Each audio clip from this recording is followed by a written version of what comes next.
I'm turning this into like a Lord of the Rings film. Alright, okay. Okay, then moving on from social, has it, you talked about it before, but how would you say it's affected your studies, especially in uni, but in any way?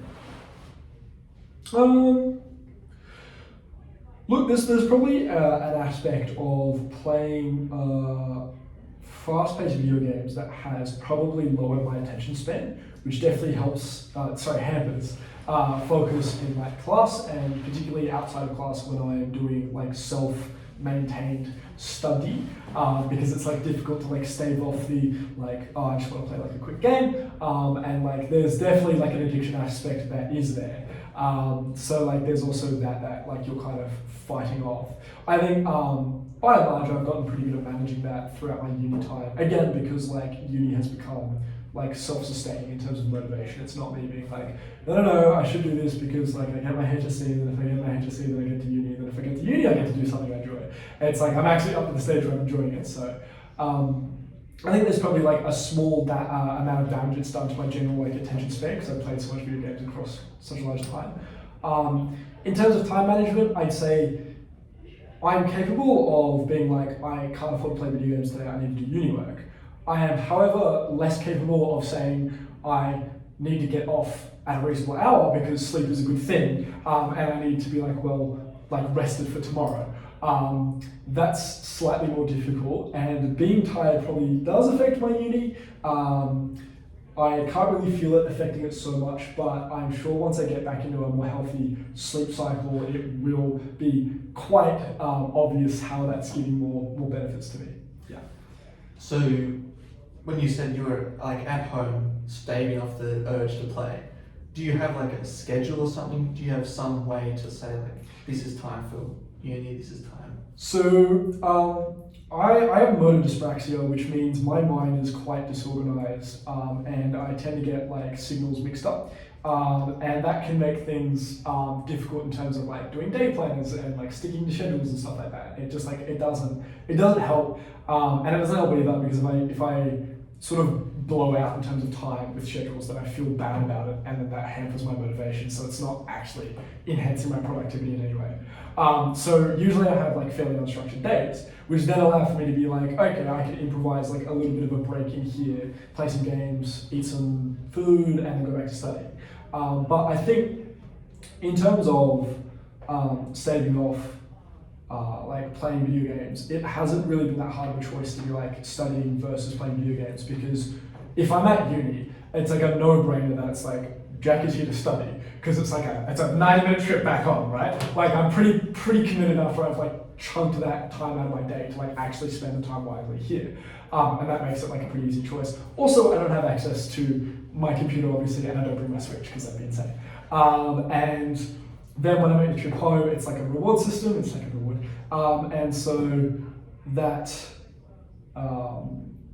kind of has its own system in that aspect where I like come home, might do a bit more study, and then it's like shower, dinner, and then time for games. That's the kind of like ritual for the night. But yeah, I don't think it affects it too much. Yeah. So it sounds like you have, even if it's a disorganized day in a sense that you don't schedule it, you still have like a clear distinction. This is, I'm working now, I'm not gaming, and then the time for fun. Yeah, and I found that the best way to do that for me is committing to a space particularly. So I have my like desk where my computer is, and that's where I play video games, and that's like separate to my bedroom as well. That space, I do not study there, because like basically I am sitting in the same chair that I usually play lots of video games in, looking up at a monitor that's usually like flashing bright lights at it, and like it's just too difficult to stave off the kind of like, it's right there. So usually what I do is I go like sit either at a cafe, because the white noise helps me stop getting distracted with it, and I'm like committed to just like walking over to a cafe somewhere and just like setting up, and this is what I'm doing now. Or I sit at like the dining table in the house somewhere, which is like out in the open. I feel like a bit more, I guess, like monitored as well, and I think that helps a lot in like this space up at the library, is that there's other people kind of around, and other than not watching me, there's a part of me that goes like, man, you kind of look like a dumbass if you're like there just like flicking on your phone for like an hour in the library. Like, what are you doing? So yeah, I think there's like the way that I structure things is through the use of spaces to get my mind into certain like places, so that it doesn't tangentially go like, what if we play video games? Not to scare you, but if you do move into Canberra and you've got a little studio apartment where it's the bed and also the office and the kitchen is in the one room, do you have an idea of how you might manage it then, or are you just praying for the best?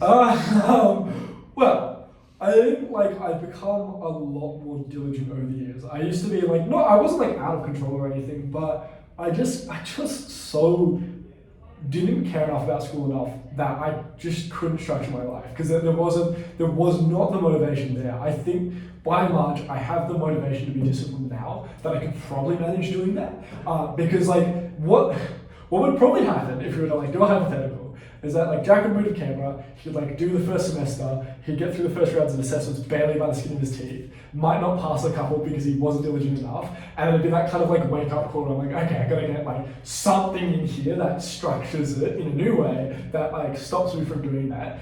And it'll be a little like a nice little stew of like fear, diligence, and like motivation that stops me from like falling into those bad habits. And probably a sense of shame as well, because like there's many years at school where I was just like, well, when it matters, I'll try, but until then, I don't care. And now that I'm up to the stage where like it matters, I'm like, I owe it to myself to try. Like all the teachers that pissed off, I owe it to them to try, right? Like I sort of said my piece, it's time to back it up. So I think there would be sufficient motivation to be able to manage myself in that space.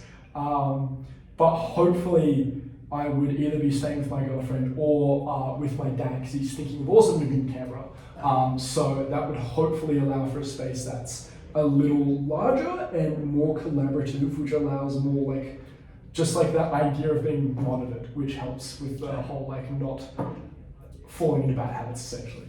Okay, well then to wrap it up, do you right now want to set more time aside to play games, or are you quite content with how much you spend? No, I'm quite content. I am actually writing. I have like a little book where I'm like writing down sort of how I should manage myself and what's going on and feelings and stuff like that. And what I was most recently writing is like I gotta get things a little bit more in order with like managing my I guess like impulses in terms of like video games. It's like difficult to be like, okay, now it's sleep time if I like bring my Switch into bed, or like if I like flick around on my phone for a while. And like it's difficult to be diligent in those areas if I start to blur those lines. And so I think I'm beginning to get to a point where I'm like, I need to spend less time, I need to spend like more time sleeping, particularly is the main one at the moment. And like obviously when you're looking at your day and you're like work, uni, travel, video games, it's pretty obvious which one you take time out of to like supplement for more sleep. So yeah, if anything, I'll be playing video games a little bit less, but that's more as of recent. Overall, it's been nice how flexible, particularly my guys are in Sydney, in terms of like just telling them like, look, I got some assignments due, I can't make it tonight, and they're just like, yeah, I can help it. And like we'll do the same for each other. So by and large, it's like flexible and I don't want to say like responsible, but there's a degree of like, you know, there is life. Please don't like try and like weigh video games over it. We all make sure we're not doing that to ourselves for the sake of our own sanity, collective sanities, I should say. But yeah. Well, thank you very much for your time. That's right, my pleasure. It's been fun talking about this. So go on for so long. That's right. I'm going to take your phone back. Yeah.